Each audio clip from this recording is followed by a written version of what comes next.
શિક્ષક સહાયકોની ભરતી માટે નિયમો આખરી થયા।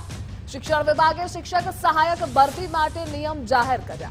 ટાટ ભરતી માટે સમિતિ સહિતની બાબતો પર જાહેર નિયમો થયા છે। તો અન્ય પરીક્ષાના પરિણામ ન આવે ત્યાં સુધી ટાટના માર્ક્સ માન્ય ગણાશે।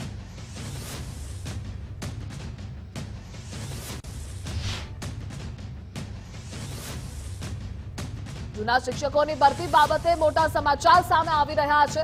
જૂના શિક્ષકોની ભરતી પ્રક્રિયા બાબતે શિક્ષણ વિભાગનો ઠરાવ। ગ્રાન્ટેડ માધ્યમિક અને ઉચ્ચ માધ્યમિક શાળાઓના શિક્ષકોને હવે ફાયદો થશે।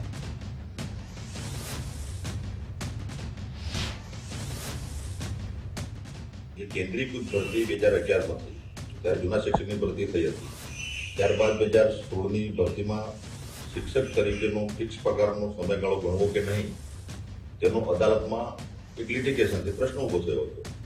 માન્ય આપણા અદાલતના નિર્ણયને માન્ય મુખ્યમંત્રીશ્રીએ સ્વીકારીને સરહદે સ્વીકારીને શિક્ષકોના હિતમાં અને શિક્ષણના હિતમાં આ સદર ભરતી પ્રક્રિયા શરૂ કરવા માટે એમને મંજૂરી આપી। આ 1:3ની જોગવાઈ મુજબ આપણે ભરતીઓ કરીશું ને એના ભાગરૂપે અમારા શિક્ષણ વિભાગે માન્ય મુખ્યમંત્રીશ્રીના માર્ગદર્શન હેઠળ 1/8/2024થી આપણે એનો ઠરાવ કર્યો છે।